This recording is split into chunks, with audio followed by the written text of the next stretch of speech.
So the flight is out of Jacksonville's Executive Airport, and I start off right on the end of the runway where we're starting the roll. And as you can see, the Cloud software is picking up the end of the runway, or runway pretty good. It's kind of funny watching it because everything seems to go so much slower than it actually did, but this is actually real time of the GPS. The liftoff, of course, over on the right, and you can see that in the entire flight box there on the lower right as the plane lifts off. And we start to climb out. Now, I wasn't pilot in command at this time. That was done by the CFI, Cameron, and it's just a discovery flight, so really me at the controls is not going to happen during this flight. But it was definitely well worth going on the flight. I did enjoy getting back into the air again. But the software, the Cloud software, seems to be working pretty good at this point. We go ahead and climb up. He turns the controls over to me, and we go ahead and climb up to 2,000 feet.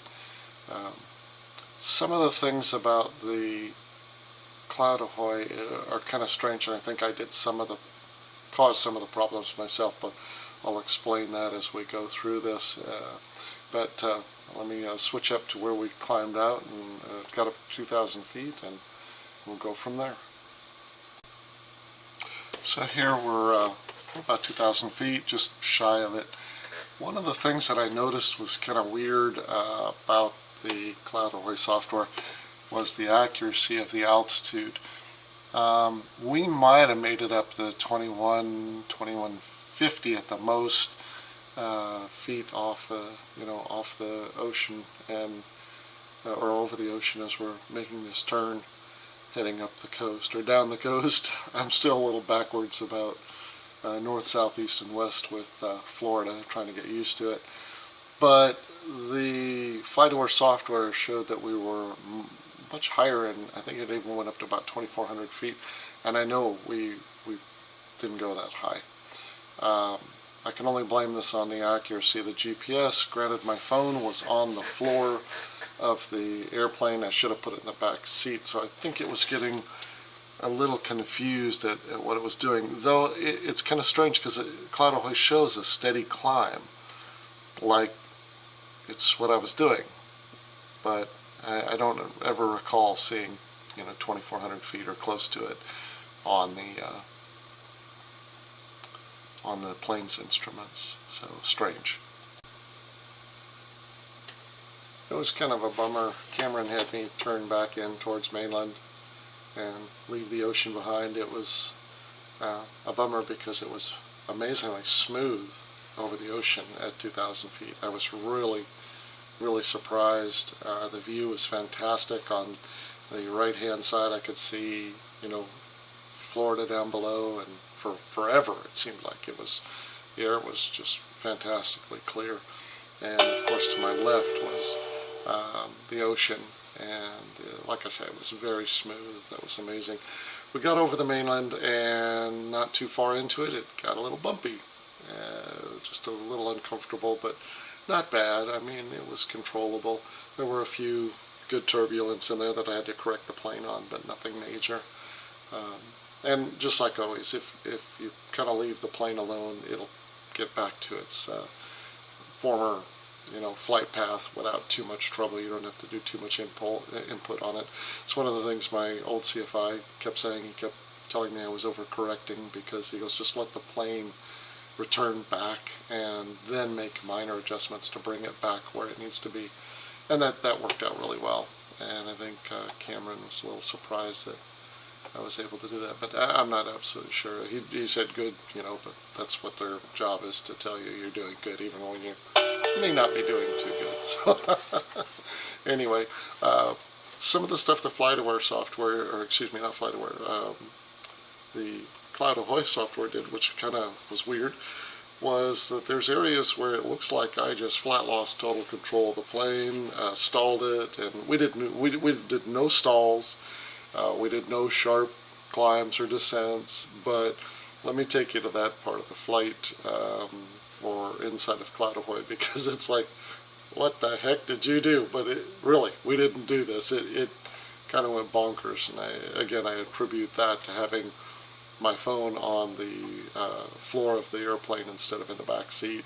And in the back seat, it would have a clear shot of the satellites, the GPS satellites, and probably wouldn't be doing this. We'll see how it goes on the next flight. I think it'll work better. But let me jump there. Let's show you how funny these are. Okay, so for instance, right there, that was bizarre. Guaranteed we did not do that. And no, I did not stall the plane here, even though speed shows 21 knots, 19 knots, 18. Yeah, no, that didn't happen, honestly. And then going into a nosedive. This was wild. And all during this time, we were at 2,000 feet. Okay. Cameron only had me fly at 1,000 and 2,000. We did not do 1,500 feet like it's showing. That's just weird. It made no sense at all.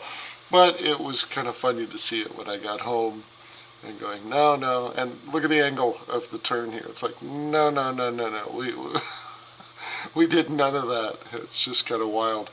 So I think having the GPS receiver, being the phone, in a very accurate location to where it can get all the satellites, or at least as many as possible, is important when using Cloud Ahoy, because this is not a debrief. It's like this turn here. Look at this. This is hilarious. Yeah, upward angle dropping down to 20, 25, 20, 18, 16, 15 knots. Yeah, no, that did not happen. I didn't try and fly the plane at that speed. Oh, it's crazy. But it was fun. It's fun to watch on this. At least, if nothing else, I've got a flight path. Though how accurate that is, I don't know. There's gaps, and I'm just going to have to try better with the GPS and see if I can get a better reading. I've seen people online, show their Cloud Ahoy flight paths and everything. And this is just kind of bizarre that it was this bad in places, especially when it started out so good. So that was kind of weird. But let's switch ahead to the next section here. Okay, so here's another section. Diving. Yeah, you don't dive a Cessna. 152. Not fun. And how about going backwards there? That was interesting. And look at the angle. I have no idea why it came up with these types of, flight or data. It's just weird. But it's blank in some areas. Not sure why that is. Maybe, again, the phone being on the floorboard of the plane. This climb never happened. I'm not a rocket. So anyway, next section. So here's another funny one that happened too. I guess it thought, Cloud Ahoy thought somehow I was doing stalls again. But the plane doesn't. It actually gains altitude. so hanging the plane at 25 knots, yeah, and gaining altitude. No, it's kind of weird. But again, it did some strange things. And the data was just kind of seems to be a little mangled in places. Yeah, on to the next section here. Now this part is really funny. Cameron said, let's head back, so turned the plane and headed back towards the airport. And as I'm flying back, he says, bring it down to 1,500 feet, which I did. But as you can see here, we're going subterranean. First at 97 knots, and notice that it's a constant 97 knots. It's not varying any, so something's really weird. Oh, it went to 98 there.